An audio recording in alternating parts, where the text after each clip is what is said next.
Hello, everyone. Thank you so much for joining us today for tonight's webinar, trying to help folks answer the question, is a heat pump right for your home? My name is Ian Hitchcock. I'm an organizer with the Vermont Natural Resources Council, and as part of my work at VNRC, I help to coordinate VECAN, the Vermont Energy and Climate Action Network, helping to support local town energy committees from across the state.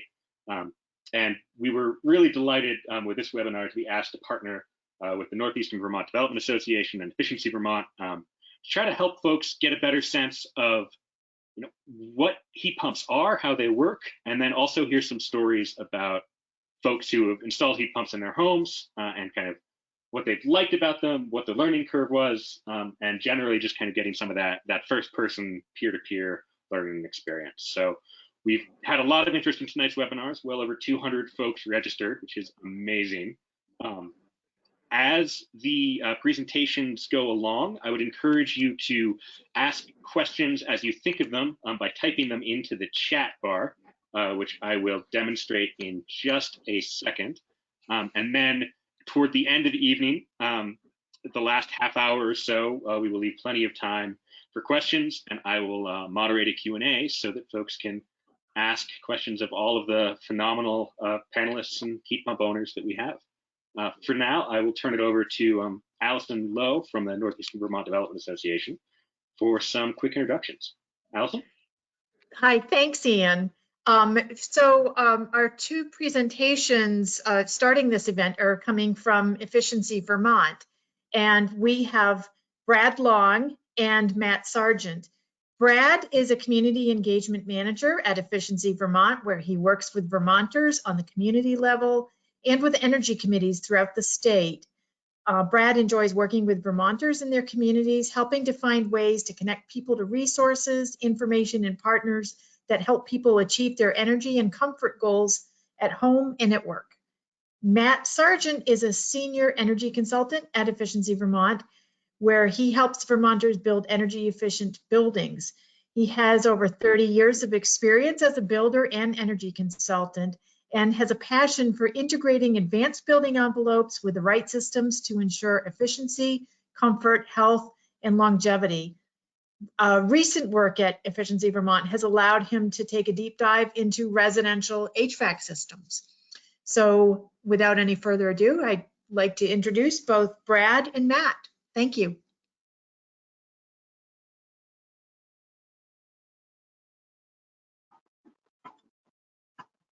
Hi there, everybody. This is Brad. I'm going to get my screen to show here. We've got it, Brad. Thank you. Okay, good deal. Okay, so real quick here, I want to thank everybody for attending. It's really great attendance to see so many people interested in the heat pump technology. Really pleased to have our partners here throughout the Northeast Kingdom and with VNRC. Pretty exciting to be here tonight. Pretty cool to have so many people on the line listening to us. Hope you all get a lot out of this. I'm going to take 2 minutes here just to give a quick overview on what Efficiency Vermont is, what we do, in case you don't know. So we are a statewide energy efficiency utility. Essentially, we're a utility like Green Mountain Power and like Vermont Gas is. We help reduce the cost of energy for all Vermonters, and we help families, businesses, and institutions understand and make better use of their energy. What we do, we provide direct support through financial incentives, through technical training and technical advice to all Vermonters. We market transformation through our supply chain engagement, and we have partnerships with energy service providers throughout the state and throughout the region.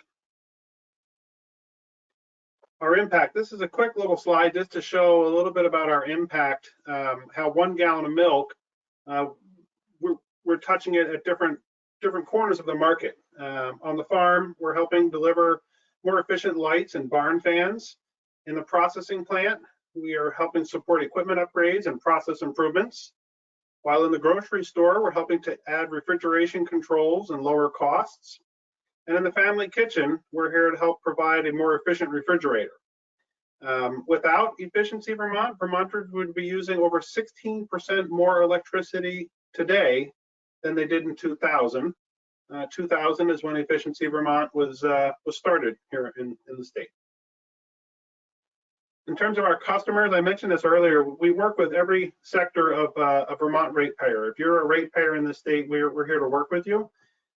So we have farms that we're working with, businesses, commercial and industrial, small, medium businesses, all different types of folks, all the way down to a homeowner, like most of us.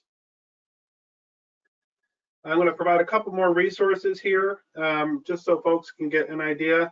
Our customer support group, a lot of people don't realize that you can actually call our customer support group toll free and get a personal consultation with one of our energy efficiency experts over the telephone. This is a fantastic way for Vermonters to access Efficiency Vermont, especially during our time here of social distancing. It's a great opportunity for you to learn about the energy uses in your home and how you can conserve energy across the board. Videos and guides. This is really a great section we've been building a lot on lately, especially with the COVID outbreak, with more people at home and attending meetings virtually. We've been adding a lot of videos and guides. There's a particularly funny one in there about bathroom fan cleaning. I'll let you find that on your own. But it's a great video spread to offer people different ways to answer frequently asked questions. In our online marketplace, this speaks to our engagement with the entire supply chain and the entire supply channel. You can find and compare efficient products, learn about rebates and financing options here on our online marketplace. And then finally, webinars. Customizable presentations for your organization or community on heat pumps, weatherizing, smart home technology, and more. This is a good example. This webinar tonight is a great example where Efficiency Vermont has partnered with regional partners, and we're bringing a webinar to many, many people that we wouldn't normally reach. So just quick contact information for myself here and for Matt Sargent. Matt's going to come up next. Matt and I have been working together for several years. He's on our partner and customer engagement team with me, and he and I have done a couple of these webinars together. Matt is a technical tour de force and somebody who I think has seen every aspect of buildings in this state and all the technical and mechanical systems that go with them. So you're in great hands. I know at the end of this slide presentation, there will be another slide with everybody's contact information if you didn't get this here. As always, you can reach out to Efficiency Vermont toll free, or you can reach out to one of us directly, and we're happy to help and work with anybody. So that's all I have. Thank you again for everybody attending this evening. Thank you for the Northeastern Vermont Development Association, the Vermont Natural Resources Council, and our partner at NeighborWorks of Western Vermont. That's all I've got.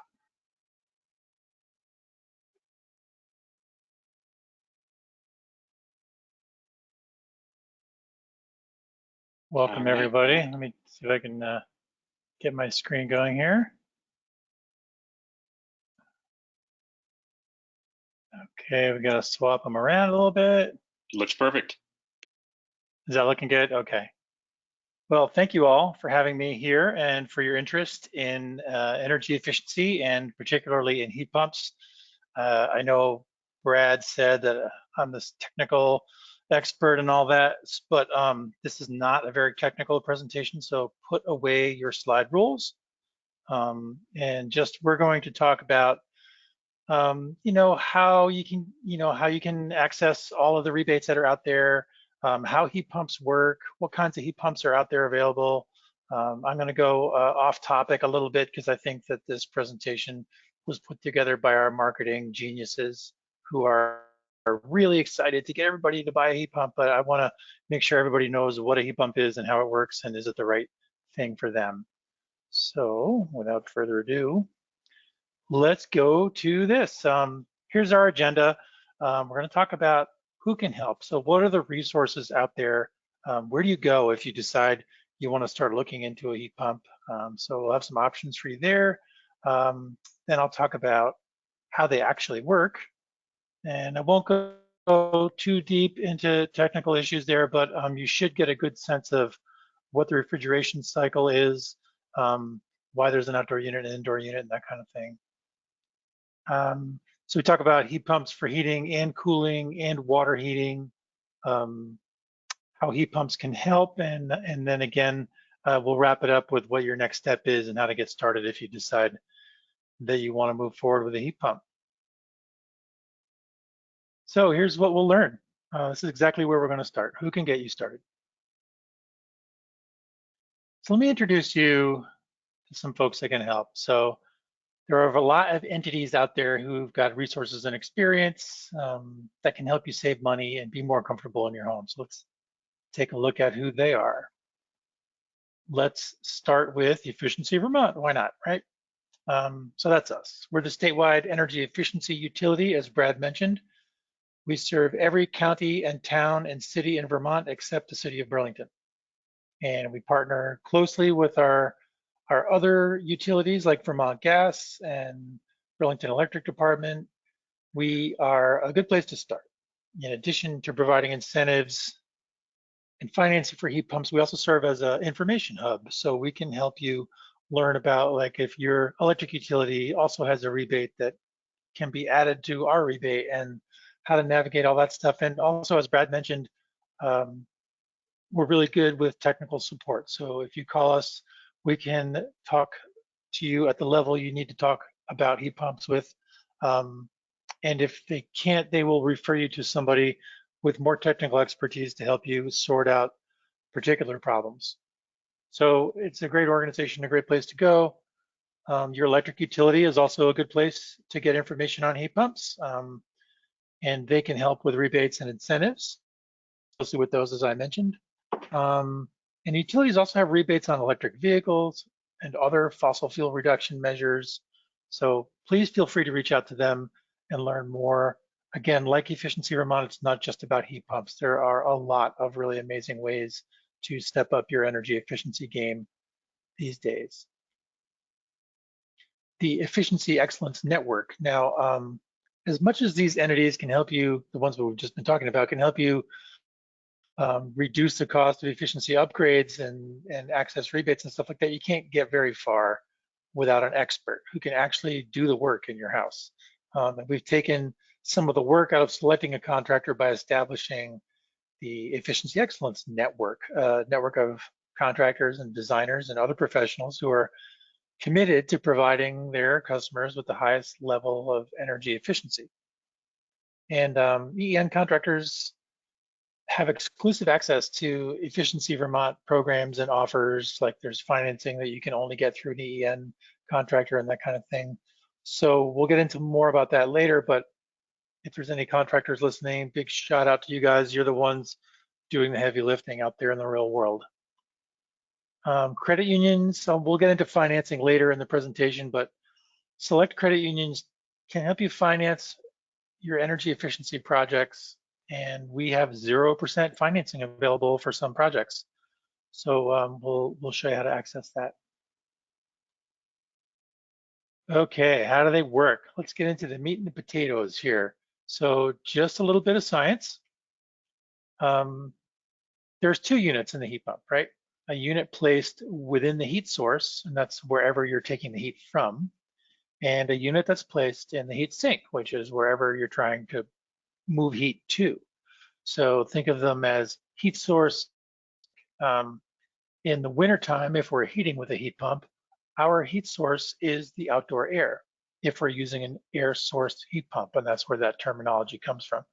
And the heat sink would be your home, the air in your home. So it's an air-to-air heat pump. So what happens is, let me see, I guess this is an animated screen here. I got to keep pushing the button.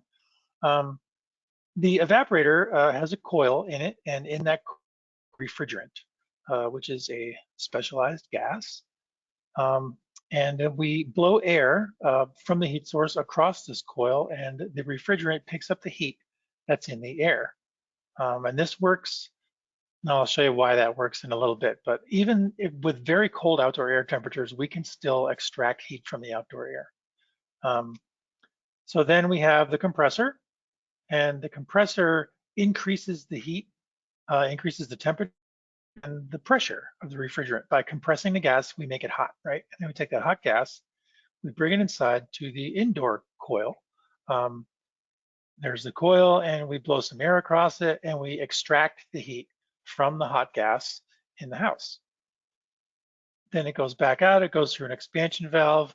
And when it goes through the expansion valve, this gas gets very cold. So the compressor makes it hot, the expansion valve makes it cold.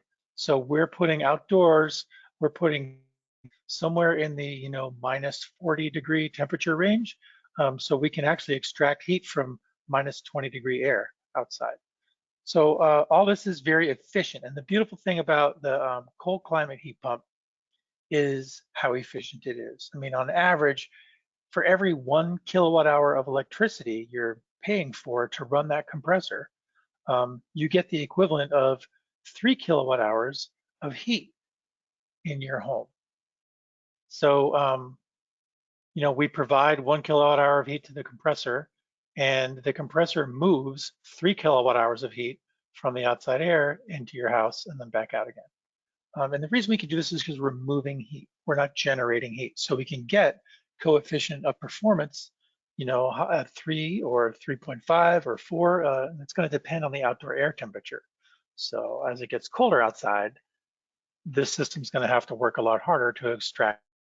And that's why we see sometimes diminished capacity and diminished efficiency of the heat pumps when it gets very cold outside. Okay, everybody get it? I see everybody nodding their heads. No, actually, I don't see that at all. So there's our 1 kilowatt hour electricity, and there's our 3 kilowatt hours of heat. So let's talk about heating and cooling and a number of different ways So the first and probably most common one is the ductless, what we call the ductless mini split or ductless heat pump. So in this case, the outside air is our heat source again. So the unit sits out here, the compressor and everything, it sits out here in the outdoor unit. And we blow outdoor air across the refrigerant that's in that unit. And then we run it into the compressor, we make it hot. We bring it in, and we blow room air through it, and it heats the inside. Now, these are basically a point source heating system. So it's like having a space heater. So it's gonna heat that room. And if you have a big open space in your house, many homes have like an open kitchen, dining, living area. These work really well in that case. And they also work well when we're moving heat vertically. So second story can be heated partially, the heat pump that's downstairs on the first story. And again, they get their name, the ductless heat pump. That indicates that they're point source or space heaters, and they heat your home directly from the indoor unit rather than through ducts or radiators. So again, an important thing to remember here is no heat distribution, it's point source. And in the cooling season, what we do is we reverse flow. So essentially the heat source becomes the indoor air, and the heat sink is the outdoor air. So we're taking heat from the home and we're pushing it outside. And we do this by moving the refrigerant cycle backwards. There's a reversing valve that allows the refrigerant to run backwards, and the evaporator becomes the condenser, and the condenser becomes the evaporator, and they switch places simply because we're moving three different directions.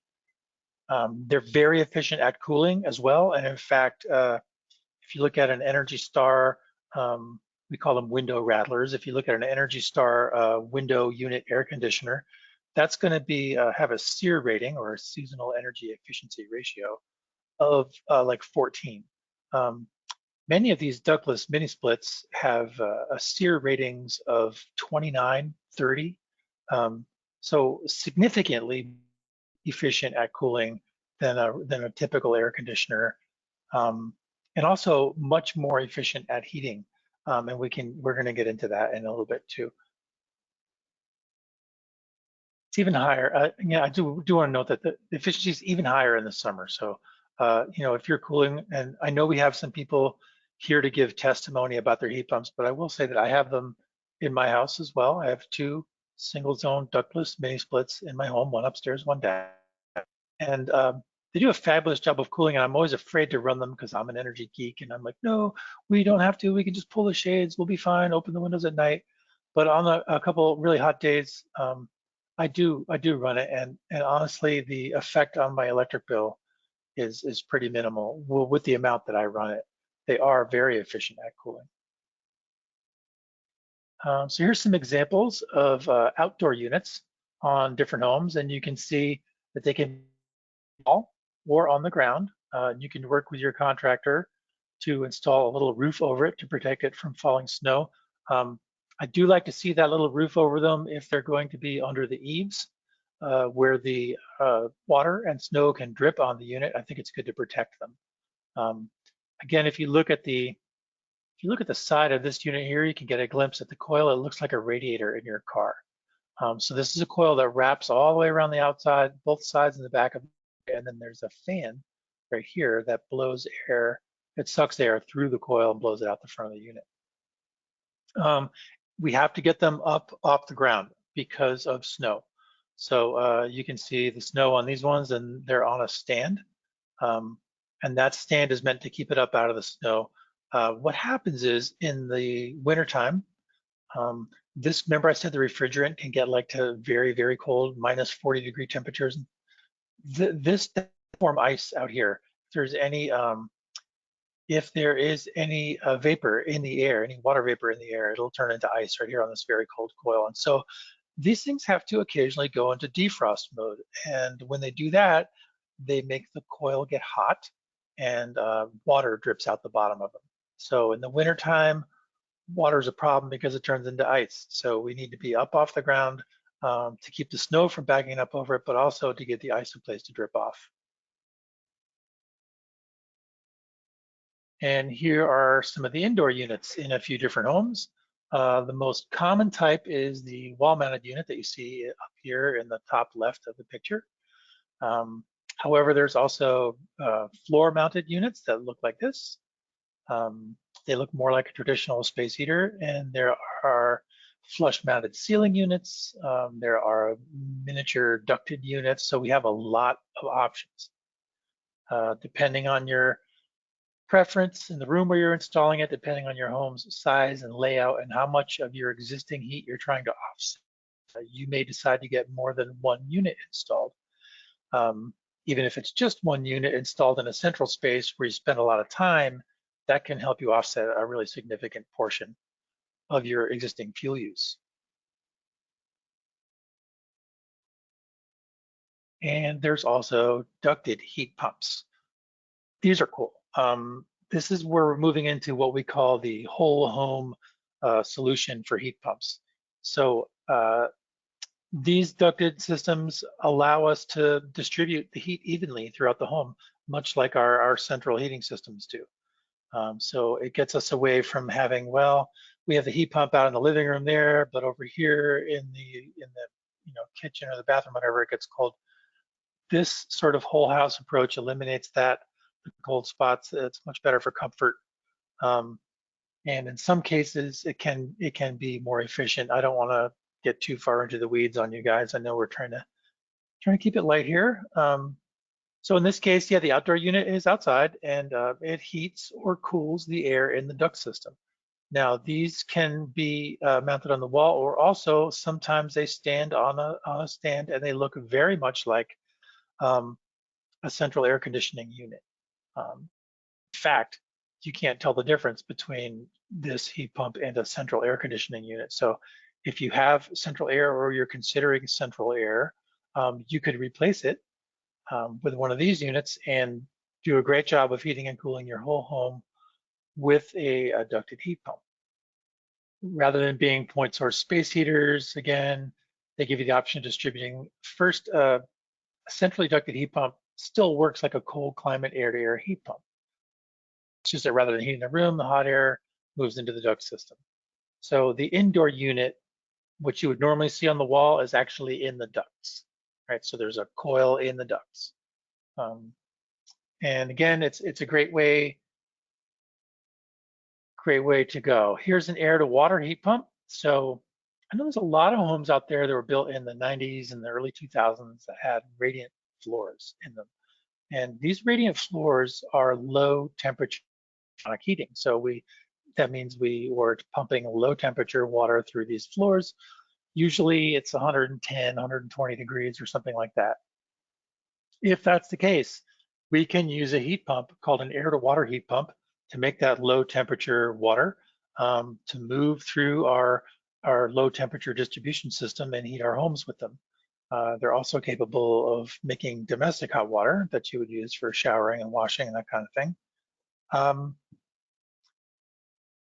I see I'm off topic here. I'm trying to look at the notes and trying to look at the slide at the same time. I'm just going to talk. These are really nice replacements, but they won't do, and it's good to note that there is a limitation here. They won't make very hot water needed to run hot water baseboard heat. So if your home has hot water baseboard heat, this is not a plug and play solution for your hot water boiler. This makes low temp hot water, and that can be done with radiant heating, or it can be done with panel radiators. I mean, they say there's a little radiator on this slide here, or it can be used in a fan coil situation. Sometimes there's wall-mounted units that can blow warm air out into the home using these air-to-water heat pumps. And instead of refrigeration blowing through that unit, it would be hot water. So in the case of the ducted heat pumps, this system here has a refrigerant line that connects the two. So it's hot refrigerant comes in and hot refrigerant is in the coil. If we're talking air to water, it's hot water. So this thing turns the hot refrigerant into hot water, and we're pumping hot water through the coil or through the floor, whatever we're doing with it. It's an important distinction to make, and also to remember that we're not using high temperature water here. 120 degrees is pretty much the max that we're going to be able to make with these.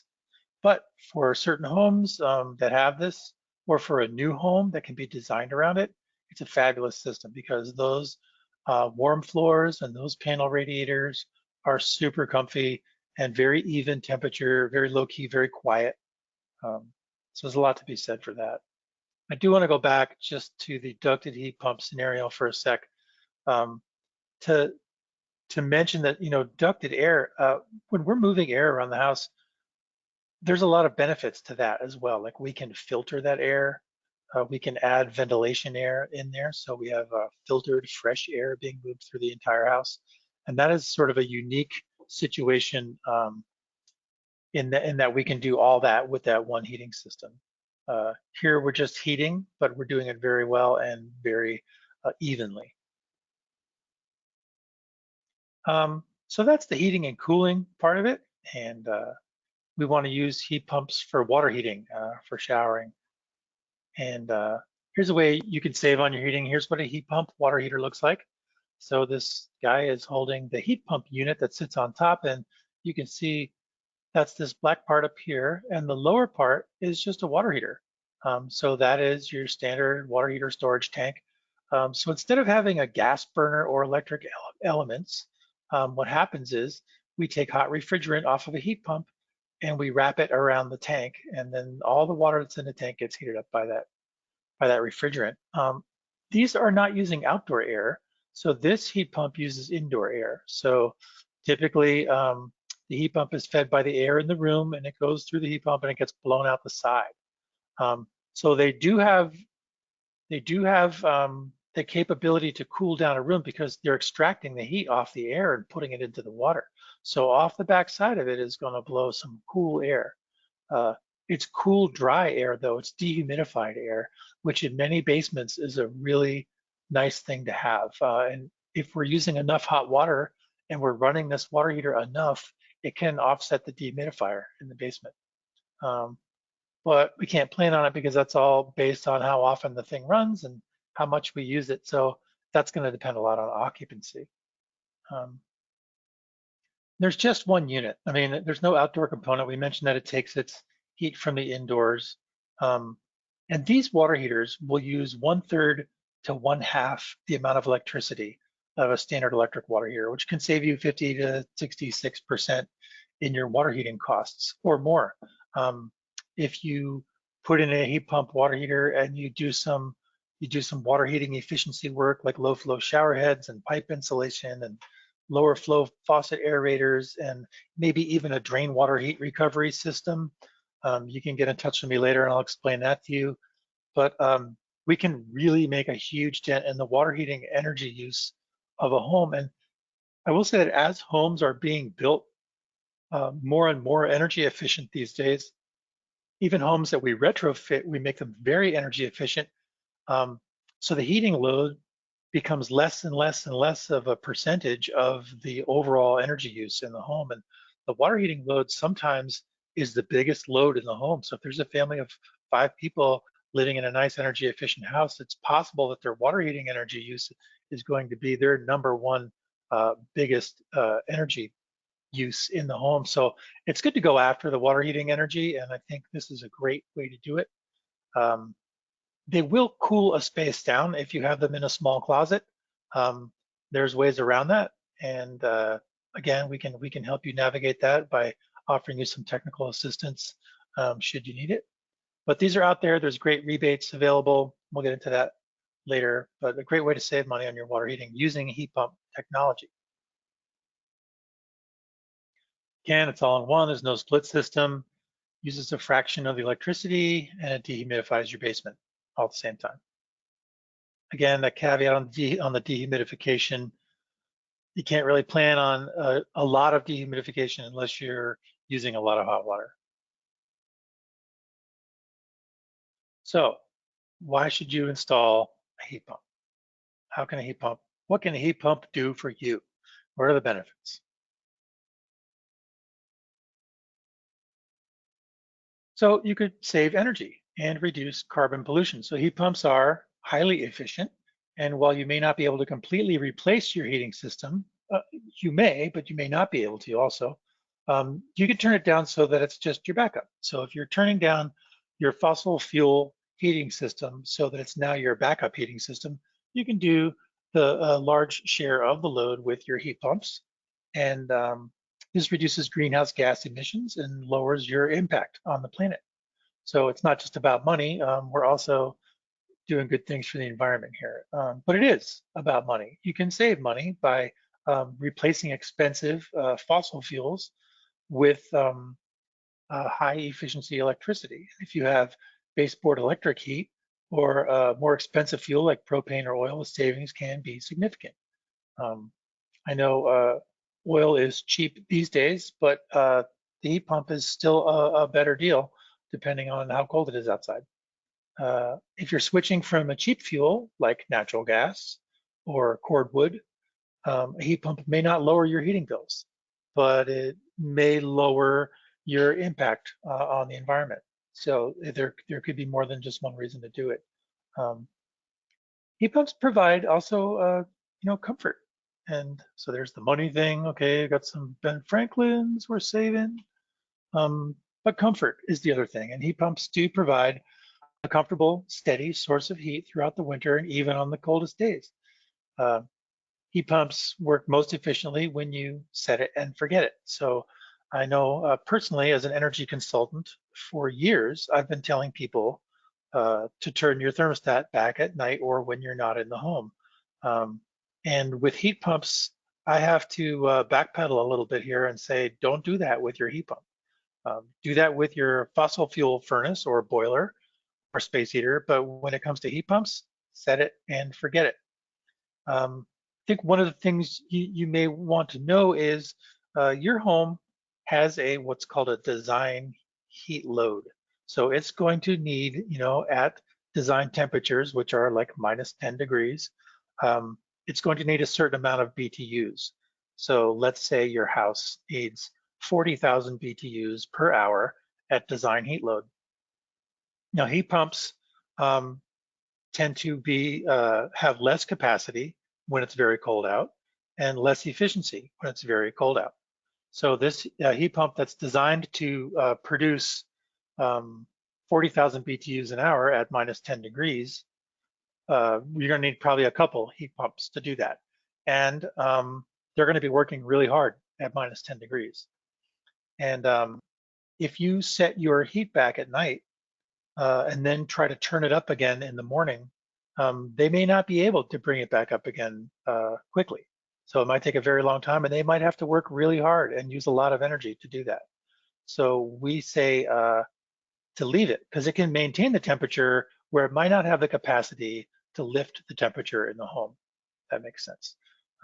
If we're using it in conjunction with the existing heating system, whether it's a boiler or a furnace, sometimes it makes more sense to use the boiler or the furnace to raise that temperature back up in the morning or after an absence of being a vacancy in the home. But set and forget, okay? Save energy, save the planet, save some money, be comfortable. So there's lots of great things we can do with heat pumps here. So what are the next steps? Let's say all that sounds good. You have an expensive fuel that you want to offset. You got a place you can put a heat pump. You're thinking it's starting to make sense. So here's a few things to consider. Have you weatherized your home?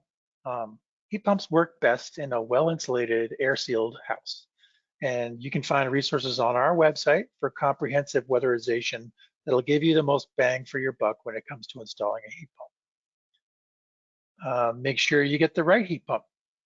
You know, some heat pumps are more efficient than others, and in particular, certain heat pumps will run more efficiently as it gets warmer outside and use less electricity. So talk to your contractor about choosing the right heat pump. This is really important, and this is a big part of what I do at Efficiency Vermont is counsel people through this, like what type of heat pump and how many and where, and you know, the good versus the bad. And so talk to your contractor, talk to us, but let's make sure you get the right one. So single zone or multi-zone, you may hear this. You may hear these phrases thrown around. Do you have a single or a multi-zone heat pump? So a single zone heat pump simply means there's one outdoor unit and one indoor unit. They are more cost effective, they're more efficient, and they're cheaper. So if it works for your home, consider a single zone heat pump. Many people have a hard time getting the electrical infrastructure to run 2 or 3 outdoor units. So they use a multi-zone, and that's one outdoor unit with more than one indoor unit. And that seems like it would be a good idea, and they work.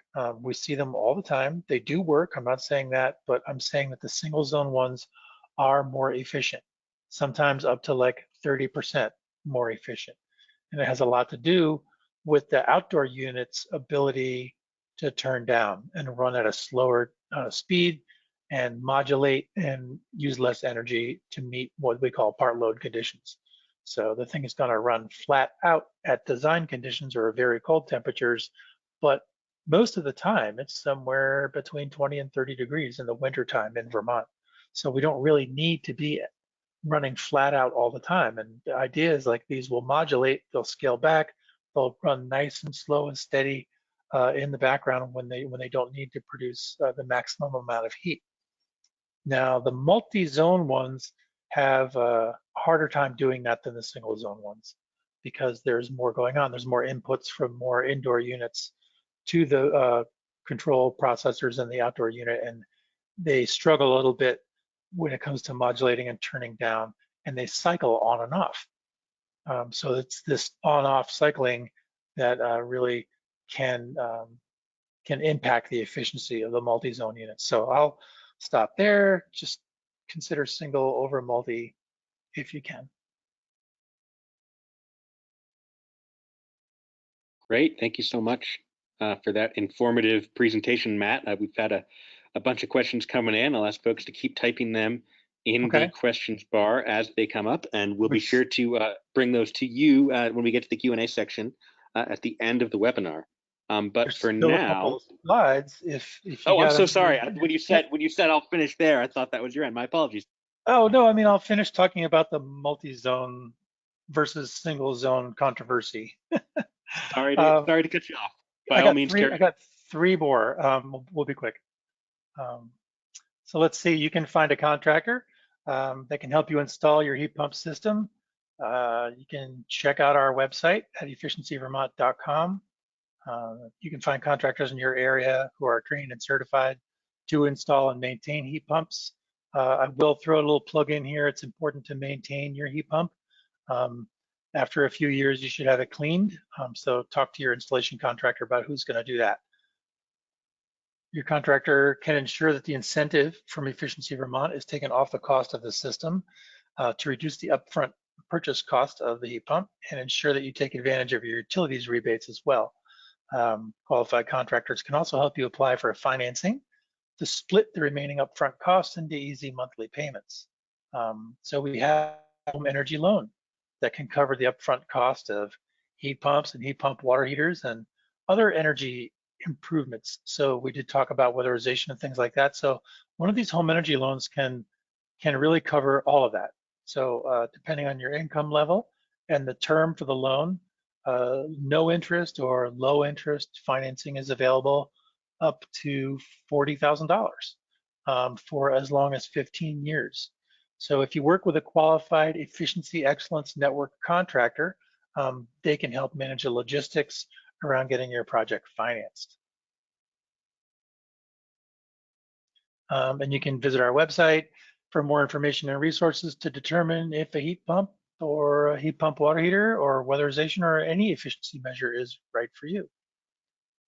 And thank you, Northeastern Vermont Development, for hosting. And this is my contact info. If anybody wants to get a directly, I'm happy to talk to you. Also, we have an amazing customer service staff at Efficiency Vermont who can take your call, but please feel free to reach out to me directly too. And that's that. I think I'm done.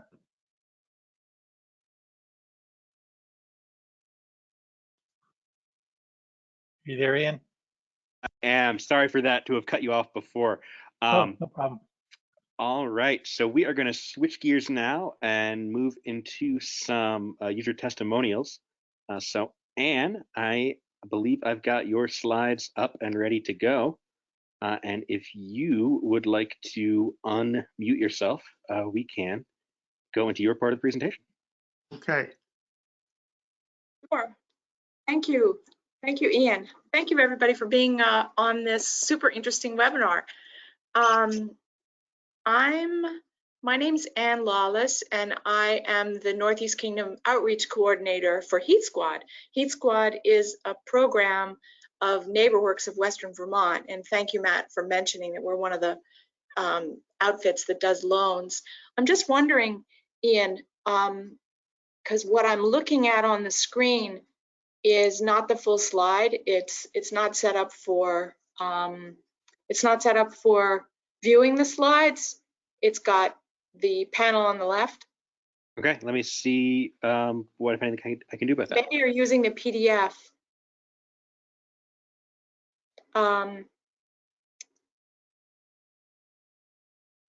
Slideshow. Yeah, play from start. That would be great. Cool. Does that look better? Hit play from start. Go left with your cursor. I'm seeing something slightly different than you.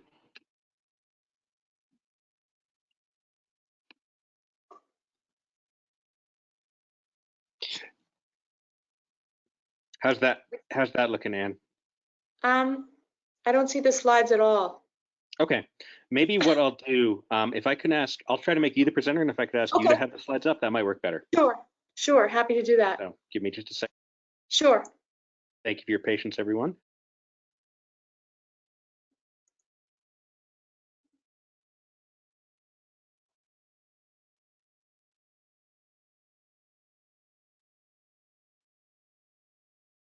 Show screen.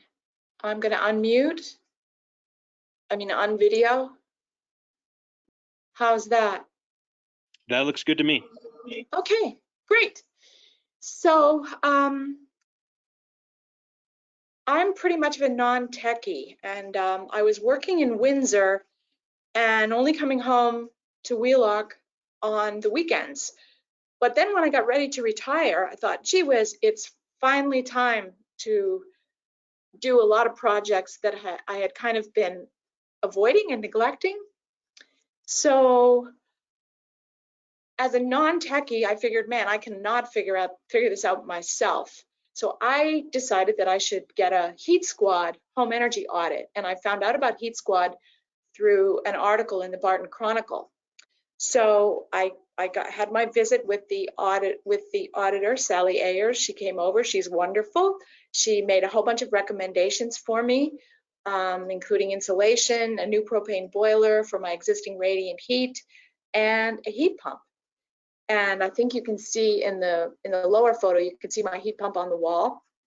I have a little strange setup in my house because it's a schoolhouse, and we wanted to preserve the big windows.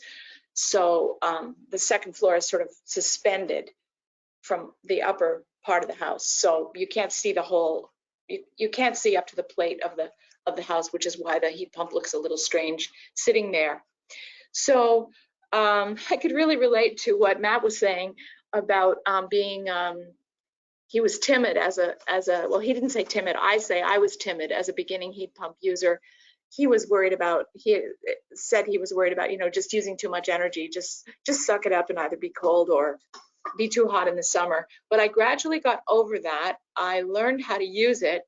It's wonderful. I use it in the winter down to about 15 degrees, and I use it for summer cooling. And it's quiet. It's efficient. It's really easy to operate, and you can see in the upper photo my porch, and you can see the compressor on the left-hand side. And my biggest hassle was that there was no easy solution for putting a roof over the compressor outside. So I love it. I keep an eye on it. I do get some snow on it, and I make sure it stays clear. So that's my story. And then I went up to visit just recently. Let's see, I have to advance my slide here.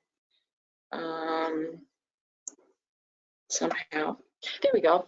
I went up to visit a couple of other Heat Squad customers who did not want to do the testimonials themselves, but they were willing to have me visit and take a couple of pictures. So I did that. So I want to introduce you to Barbara Savage.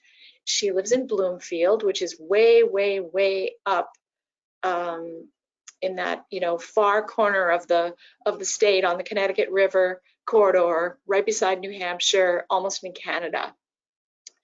And I couldn't get a good shot of her sitting on her porch, but there she is on the left behind that one pillar with her sister on the behind the right pillar. So we had a lovely visit. She welcomed me into her home. I took a photo of her. You can see her with the heat pump on the wall behind her. She likes it right. That's the perfect position for her, for perfect location for it, because the stairs are right opposite where it is. And as Matt mentioned, it's really easy for the heat to go upstairs, and that's where her bedroom is. So she finds herself being very comfortable. She likes it because it's cut her oil bill. She's a super charming lady. She said all kinds of funny things, including her comment that it's nice for her to be the only one in town with something nobody else has. Although it's funny, you can see the compressor on the side of her house, and she proudly told me that people stop by and just ask her, "What is that?" And she tells them. So that's Barbara. And now we're going to meet Jeff Lamoth in St. Johnsbury.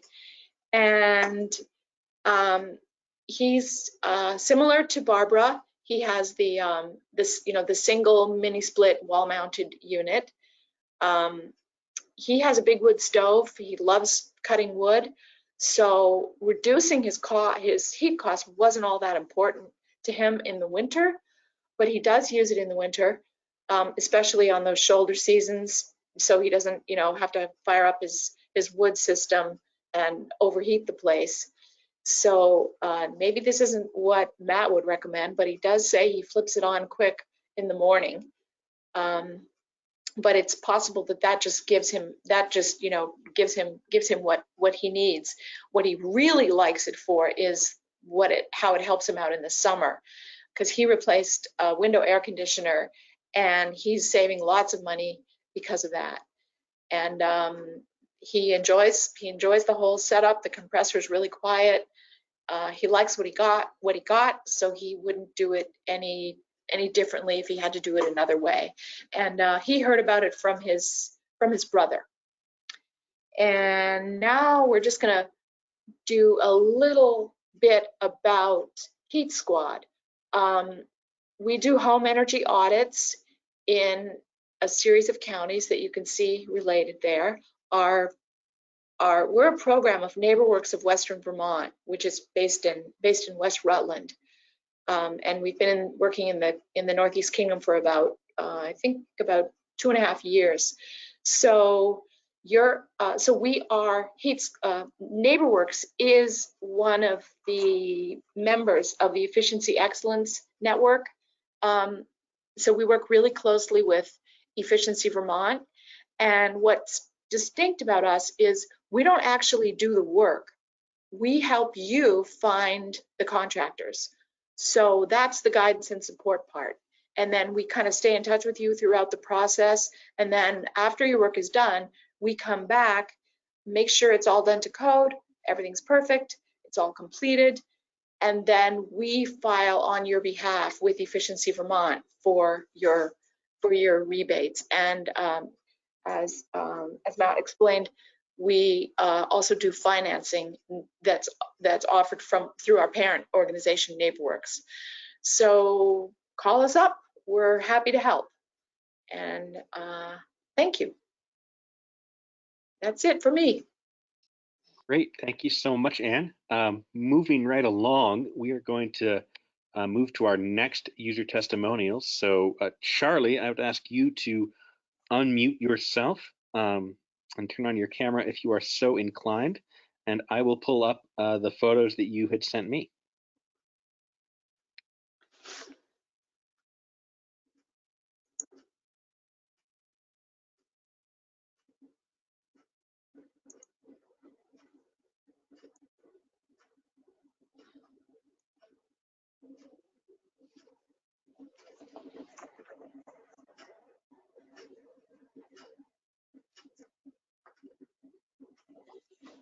Charlie, are you there? Let me see if I'm going to unmute you directly, Charlie. We'll see if we can hear you that way.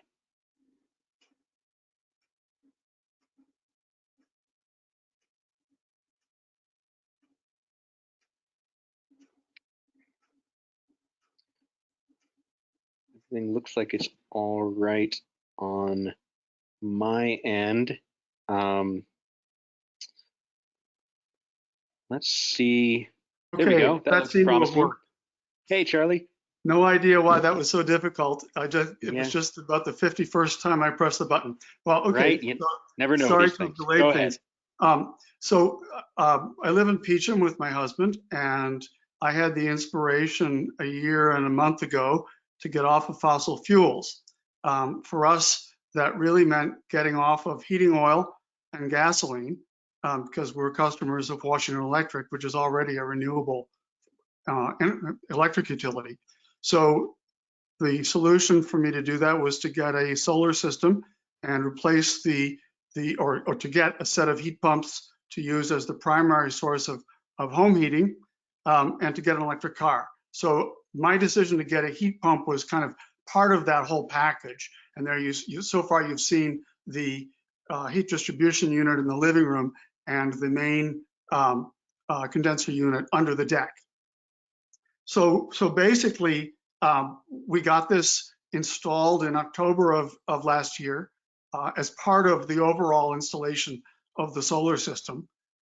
It is 2 single source systems. I didn't choose to go with a multi-zone system for exactly the reasons that Matt was describing. Our use of heating or cooling is going to be quite different in the bedroom from the living room. And so I was concerned that we would be either the 2 zones fighting against each other, or the much stronger, larger living room zone kind of overwhelming the smaller bedroom zone. So it seemed simpler to get a big one and a small one. So that's what we've got. And I think the next 2 pictures will probably show you the distribution unit in the bedroom and the condenser unit under the bedroom windows. One thing to say about both units is that covering them turned out to pretty much work. You can see that there's a very deep overhang on the house. And so we really didn't worry about covering the external unit on the bedroom side at all, because there's a 3-foot overhang there. Basically, it's worked great. It's very quiet. In general, it's very powerful.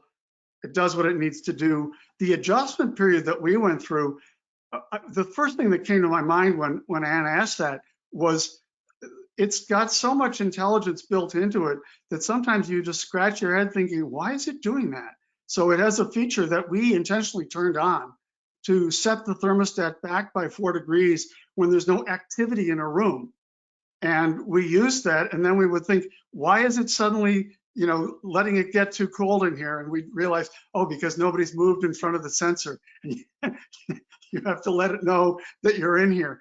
I'm also taking very much to heart Matt's points about setting it and forgetting it, which we haven't done. So that's an interesting point, and we have to think about that. But basically, there's a lot of places where it seems to have a mind of its own, but in the end, you just get used to it because it works so well that you don't care. I don't think there's anything that I would do differently given what I know now. I actually think that we've made the right choices. I will say that on very cold winter nights, the system does start to struggle, and we run it right down to -10 or below, but it definitely works harder in those times. When it goes into its defrost mode, it stays there longer and so on, but it doesn't seem to be particularly a problem. We have a wood heat, a wood stove in the living room that we use to supplement it. And so that's a snap. When it gets really cold, we just use that. In the bedroom, we've never had a problem at all, just using it as the primary source of heat. In the summer, this is the first, you might say, cooling season that we've had any sort of air conditioning other than a very occasional use of a window air conditioner in the bedroom. And I have to say it's been great because it really reduces the allergies that you get in the house. We've strangely kept the house closed up all through the allergy season and really had a lot less symptoms of that. So unless people have questions, that's all I have to say. Thank you very much. Thank you, Charlie. We appreciate that, those insights there. So next, we will move on to Lynn. Lynn, if you are able to unmute yourself, we'd love to hear your story. Okay. Hi. Can you guys hear me? We can hear you. Okay, great. I sent you a couple pictures, Ian. Did you get those? Let me dig into my email right now.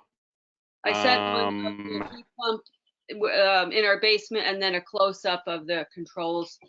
So it might be good to put those up. Give me just a second here. For whatever reason, it doesn't seem like I am seeing them. Would it be possible for me to give you control to share your screen and have you pull up the pictures yourself? Well, they're actually on my iPad, and we're doing this on our laptop. So I don't know if Got it. Okay. Well, I apologize. Okay. I'll keep looking around, but I don't know that I will be able to share Go back to those. Okay. All right. Well, we'll just start. Sorry about that. And so I'm going to do this. My husband Otto and I are both on this, and we have a hot water heat pump that we installed about a year ago. So I'll do some of the questions and he'll do others. Where's the list? I don't know. You just eliminated it. Okay. Sorry. Okay. So we had an electric hot water heater that was about 30 years old, and we were planning to update that. And we also had installed about 12 solar panels around 10 years ago. So we have that source of electricity. So we wanted to get something more efficient, and we kind of put it off long enough so that we could benefit from getting a heat pump. It was recommended by a friend who has, they have a energy efficient home they built, and they were using one and they really liked it. So we ended up getting the same one, right? What kind is it? It's an A.O. Wilson. It's called A.O. Smith. an A.O. Smith hot water heat pump, which is in our basement. And we live in an old farmhouse that we've been renovating for the past 35 years at least. And so it sits on a slab in the basement. And can you open that? And the basement is, well, our house is insulated with standard fiberglass insulation, and we did put blown insulation in the basement, and we have a large Sam Daniels wood furnace, which all the ductwork is insulated. So anyway, we figured it was a good place for it, and it draws the air. It's all open down there. So Otto installed it, and okay. So why don't you talk about the installation? Yeah, so I installed, it's been a little over a year since I installed it. And I just removed the existing electric hot water heater. I placed it in a slightly different place because you need to have somewhere where you can have a drain to take the water that comes off the condenser and have it go into a drain. So I needed to have it closer to a place where I could do that. And then I just hooked it into the existing system. It was a fairly simple process to do. It did take a little bit of adjustment once we got it in place to try to figure out what would be the best temperature settings. We ended up raising the temperature a little bit from the 120 just because we found that that seemed to work better for us.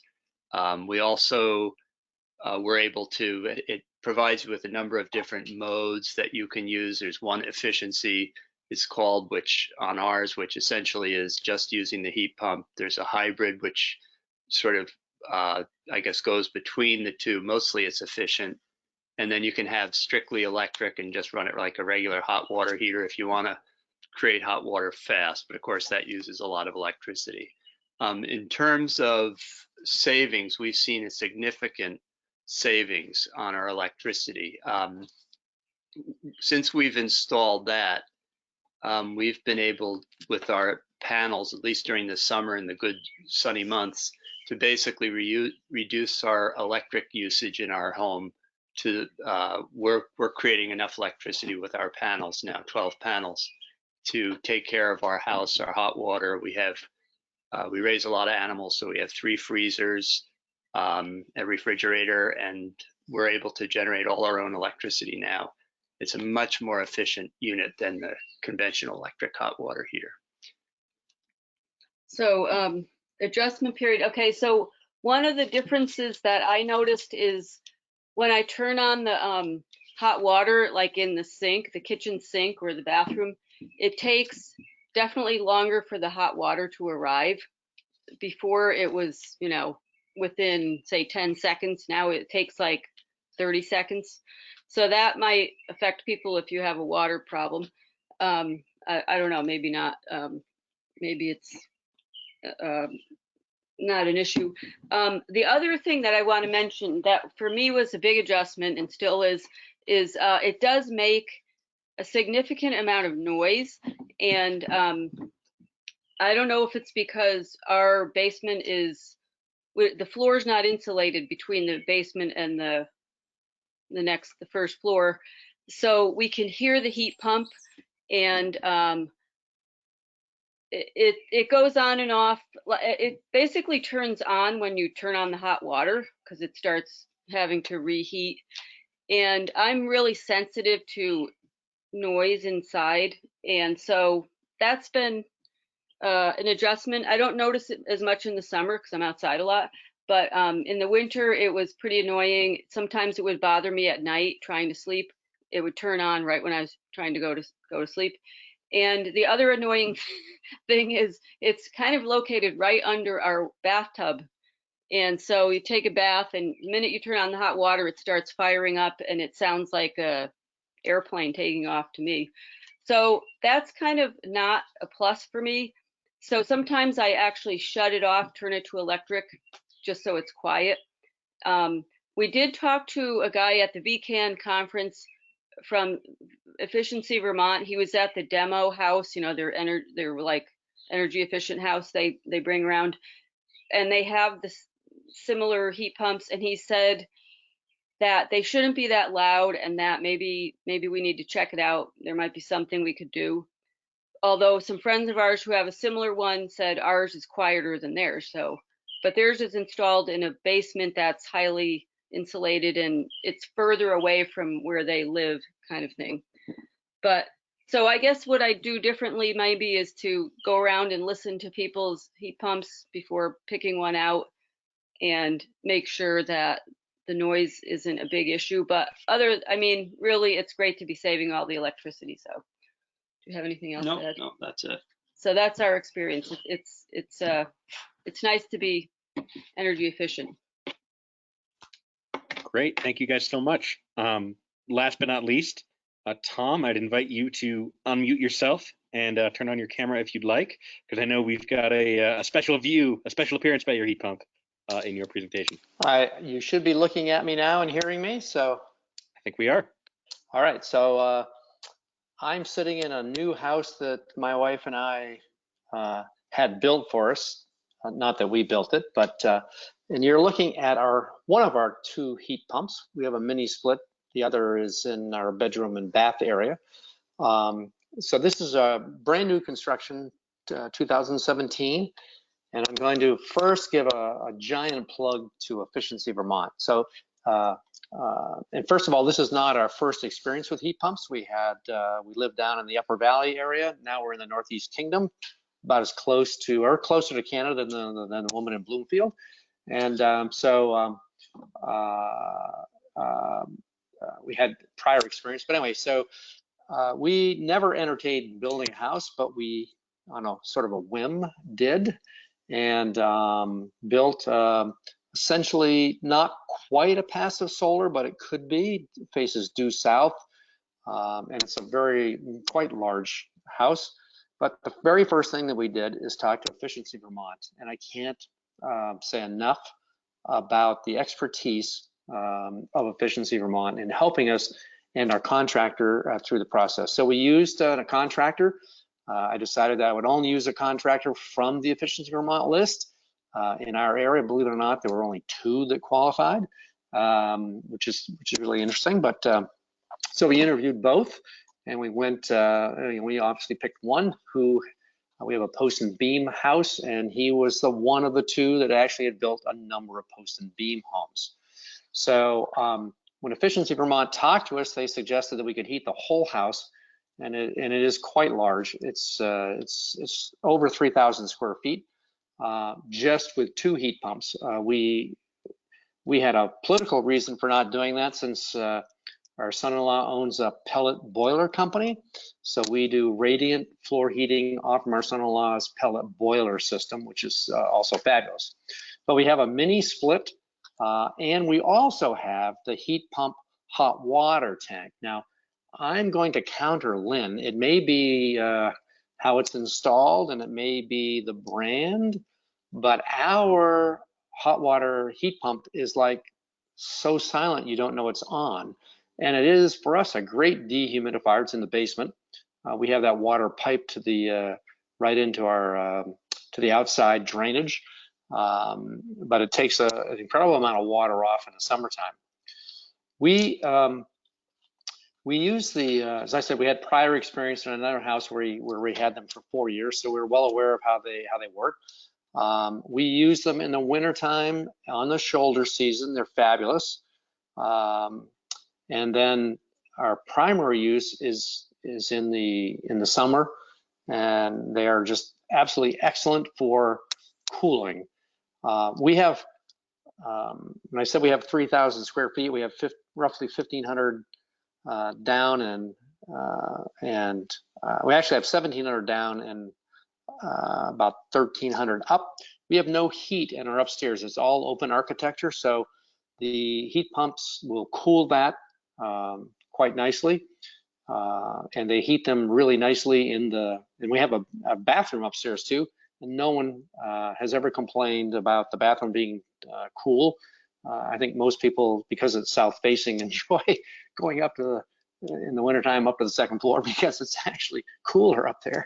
But our experience has just been fabulous with heat pumps. They're very efficient. I went and looked at the heat pump that we have about the electric usage, and it said it's $151 a year.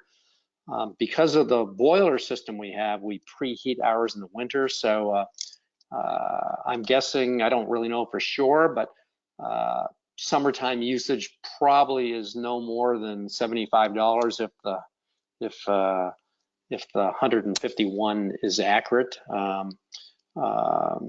So it's extremely inexpensive to use your your hot water heat pump. And we also installed solar panels so that we're pretty much a net zero electric use, as well as others have said. I think as Charlie said. So we really thoroughly enjoy the heat pump system, and we actually have no complaints. My wife has only one minor complaint, which is that sometimes it blows air, and so sometimes if you're sitting directly in the path, it can you can feel either too much heat or too cold. But we can control on the heat pump we can actually control that vent. So I have to change the vent if she feels it's blowing too much on her. But that's the only issue that we've faced. I think that's essentially all I have. Great. Thank you so much, Tom. Appreciate your sharing your experience. So now we are going to move into the Q&A portion. And so I am going to just pull up a quick slide that reminds folks of how to ask questions. Was I going too fast? Not at all. So I think, so Tom, you are still unmuted, just so you know, and you were not going too fast as far as I was concerned. I'm going to go ahead and mute you again. And then, so I believe, Matt, if you want to go ahead and unmute yourself, a lot of the questions came in during your presentation. Again, with almost 100 folks on, I don't think we'll get to every question, but we'll certainly get to as many of them as we can. So this first question is from someone who says they have a ground source heat pump which provides heat but not air conditioning, that they've got one large room that needs air conditioning. I'm wondering if it makes sense to install a cold climate heat pump in that room just for air conditioning, or if they should use a conventional air conditioner. And also wondering if there are environmental concerns between using a conventional air conditioner versus a heat pump.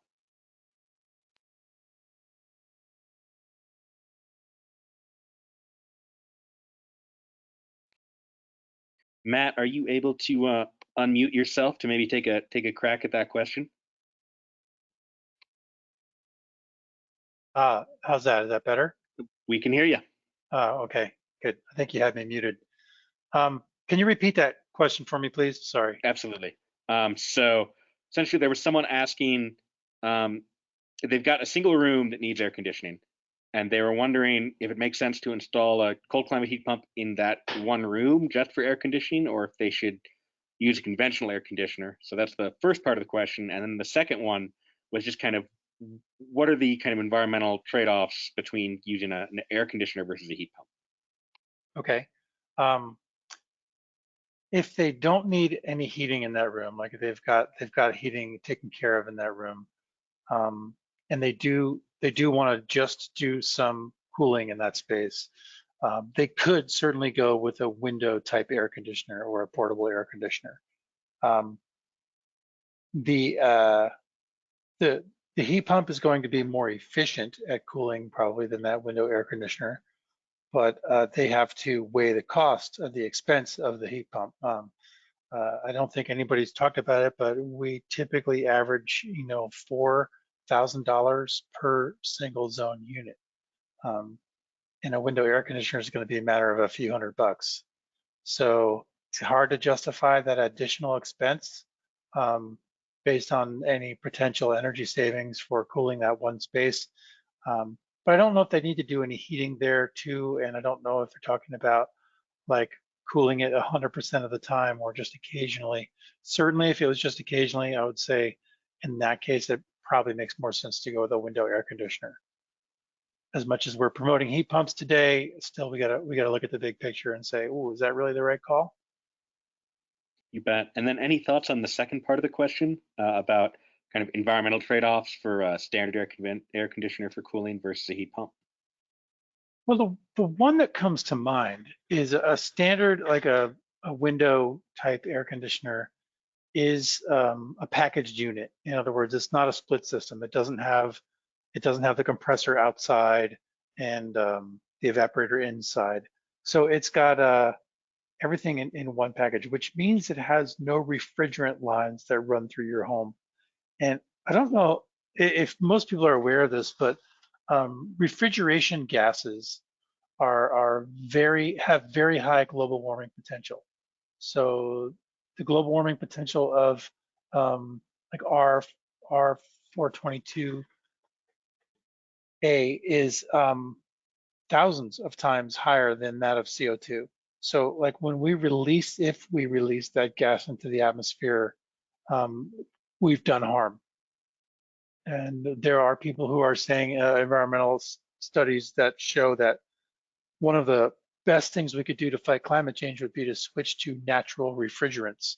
And of course, they're talking about, think about how many very large refrigeration systems there are, like go to the supermarket and there's walls and walls and walls of compressors and tons of refrigerant in those systems. So we're not talking about that scale here, but there is refrigerant in a heat pump, and there's an outdoor unit, an indoor unit, and a refrigerant line set between them. So there's potential to leak refrigerant into the atmosphere, which does have an environmental consequence to it.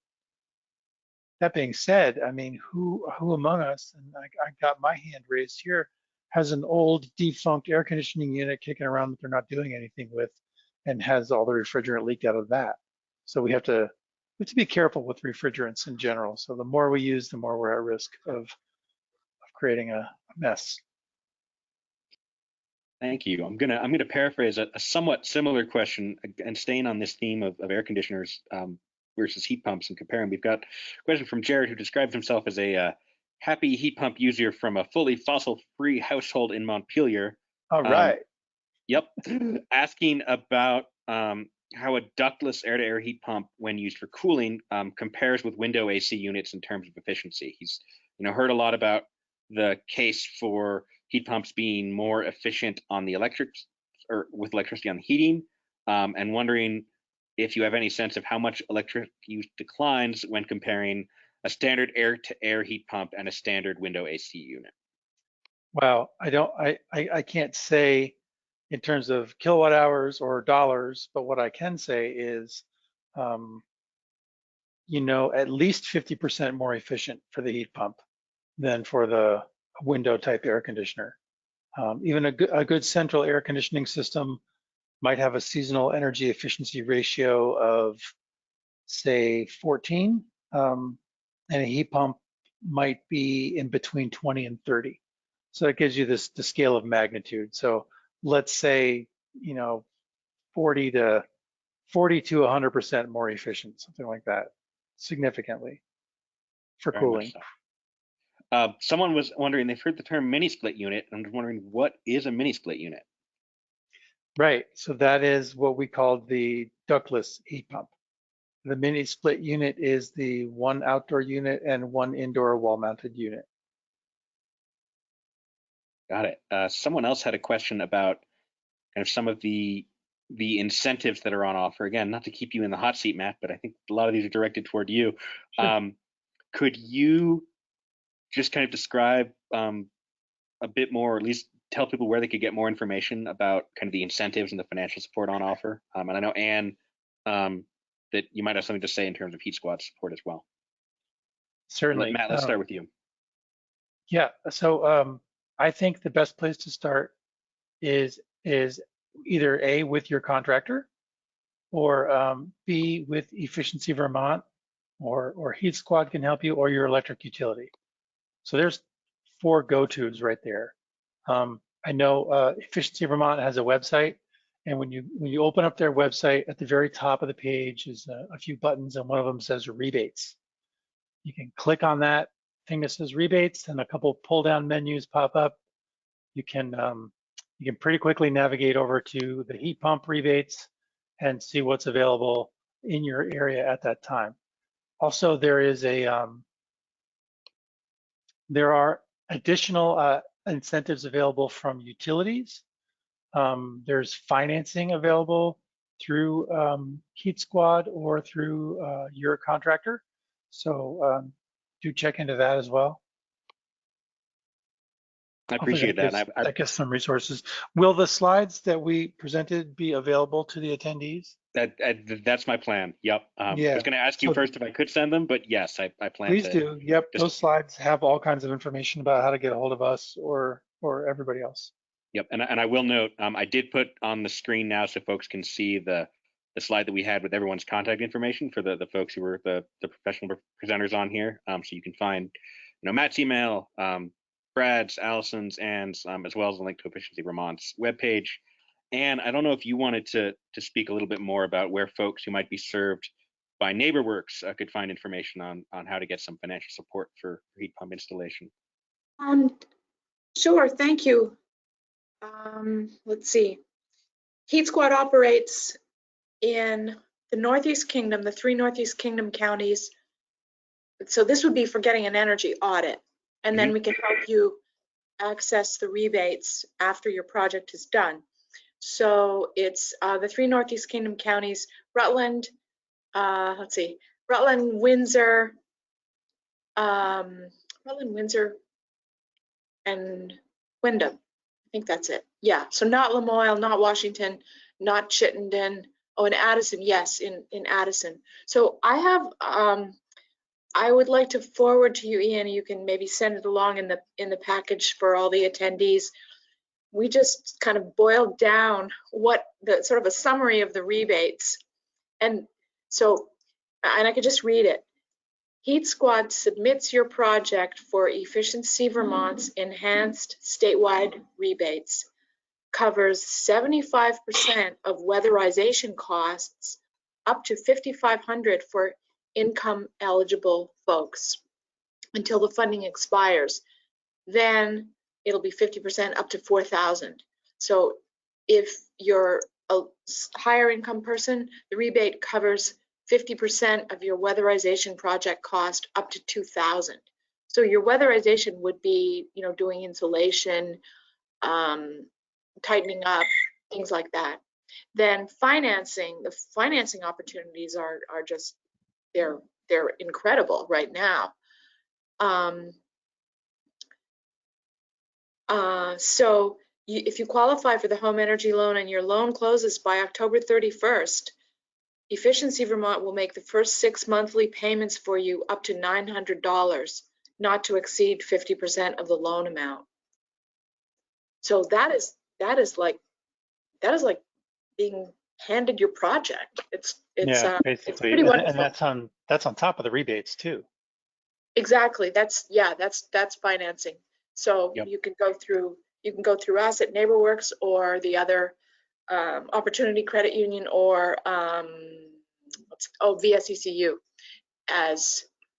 and you're accessing the financing that comes from Efficiency Vermont.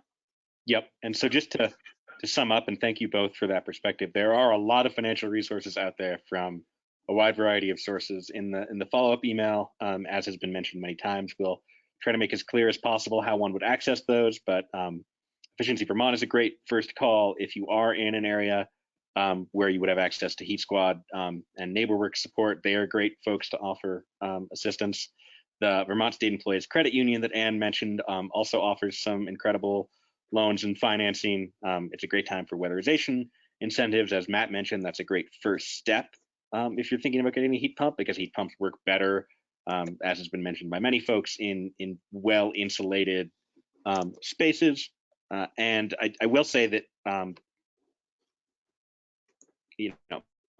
also reaching out to your local utility as well to see if they have any incentives on offer is a very important step. I know when the Vermont VPSA, Vermont Power Purchase Supply Authority, I hope I got that right, heard about this webinar, they reached out and asked us to share information about their specific incentives because we are partnering with folks in the Northeast Kingdom.